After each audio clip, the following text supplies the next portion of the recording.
ಹರ ಹರ್ ಮಹಾದೇವ್. ಎಲ್ರಿಗೂ ನಮಸ್ಕಾರ. ಇವತ್ತು ನೈಟ್ ಆಲ್ಮೋಸ್ಟ್ ಒಂದು 12-12:30 ಆಗಿದೆ. ಸ್ವಲ್ಪ ನಿದ್ದೆ ಬರಲಿಲ್ಲ, ಹಾಗಾಗಿ ಹಿಂಗೆ ಮನೆ ಹತ್ರನೇ ಒಂದು ನೈಟ್ ಫೈರ್ ಕ್ಯಾಂಪಿಂಗ್ ಮಾಡ್ತಾ ಇದ್ದೀನಿ. ಇವತ್ತಿನ ಒಂದು ವಿಶೇಷ ಏನಪ್ಪ ಅಂದರೆ, ಎಲ್ಲರೂ ಕೇಳ್ತಾ ಇರ್ತೀರ ಹೋಗಿದ್ದು ಜರ್ನಿ ಹೇಗಿತ್ತು ಆ ಥರ ಎಲ್ಲ. ಈ ಒಂದು ಜರ್ನಿಯಲ್ಲಿ ಹೋಗ್ಬೇಕು ಅಂದರೆ ಒಂದು ಸಾಮಾನ್ಯವಾದಲ್ಲ. ಒಂದು 2 ದಿನ 3 ದಿನ ಆದರೂ ಒಂದು ಎಷ್ಟು ದಿನ ಒಂದು ತಡ್ಕೊಳೋಂಥ ಒಂದು ಶಕ್ತಿ ಇರಬೇಕು.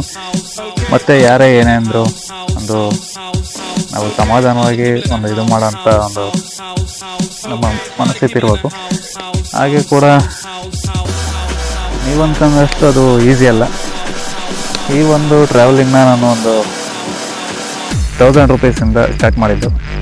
ನನಗೆ ಸಹಕಾರ ಮಾಡಿದಂಥ ಪ್ರತಿಯೊಬ್ಬರು, ಅಂದರೆ ನಮ್ಮ ರಾಜ್ಯ ಇರ್ಬೋದು, ಅಂತರ್ರಾಜ್ಯ ಇರ್ಬೋದು, ವಿದೇಶಗಳಲ್ಲೂ ಕೂಡ ನನಗೆ ತುಂಬ ಹೆಲ್ಪ್ ಮಾಡಿದ್ದಾರೆ.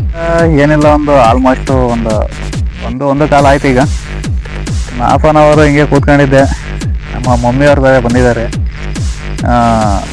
ಏನು ಮಾಡ್ತಾನೆ ಅಂತ ನೋಡೋಕೆ ಬಂದರು. ಅಂದರೆ ಈ ಫೈರ್ ಕ್ಯಾಂಪಿಂಗ್ ಮಾಡಿರೋದು ನಮ್ಮ ಒಂದು ತೋಟದಲ್ಲಿ ಮನೆ ಇರೋದ್ರಿಂದ ಈ ಥರ ಮಾಡಿದ್ದೀನಿ. ನೀವ್ಯಾರಾದರೂ ಊರಲ್ಲಿದ್ದು ಈ ಥರ ಒಂದು ಫೈರ್ ಕ್ಯಾಂಪಿಂಗ್ ಮಾಡಿದ್ರೆ ಅಕ್ಕಪಕ್ಕದ ಮನೆಯವ್ರು ಬರ್ಬೋದು, ಏನೋ ಮಾಡ್ತಾವ್ರೆ ಅಂತ ಹೇಳ್ಬಿಟ್ಟು.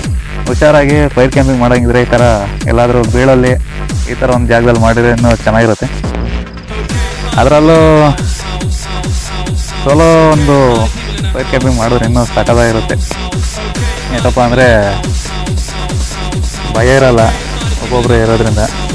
ಭಯ ಆಗೋರು ಜೊತೆಲಿ ಬೇಕಾದ್ರೆ ಒಂದು 2-3 ಸೇರ್ಕೊಂಡು ಮಾಡಿದ್ರು ಒಂಥರ ಚೆನ್ನಾಗಿರುತ್ತೆ, ಮಜಾ. ಅದರಲ್ಲೂ ಈ ಚಳಿಗಾಲದಲ್ಲಿ ಈ ಥರ ಫೈರ್ ಕ್ಯಾಂಪಿಂಗ್ ಮಾಡೋದ್ರಿಂದ ತುಂಬ ಚೆನ್ನಾಗಿದೆ.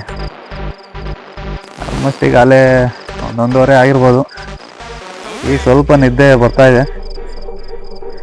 ಓಕೆ, ಈಗ ಗುಡ್ ಮಾರ್ನಿಂಗ್ ಹೇಳ್ಬೇಕು. ಯಾಕಪ್ಪ ಅಂದರೆ ಅಲ್ಲೇ 1 ಗಂಟೆ AM. ಹಾಗಾಗಿ ಈಗಲೇ ಗುಡ್ ಮಾರ್ನಿಂಗ್ ಹೇಳ್ತಾ ಇದ್ದೀನಿ. ಬೆಳಗ್ಗೆ ಎದ್ದಾಗ ಎಲ್ಲಾದರೂ ನೋಡ್ತಾ ಇರಿ. ಓಕೆ, ವಿಡಿಯೋ ವಾಚಿಂಗ್ ಮಾಡಿದ್ದಕ್ಕೆ ಥ್ಯಾಂಕ್ ಯು. ಮತ್ತೆ ಸಿಗೋಣ. ಬಾಯ್ ಬಾಯ್.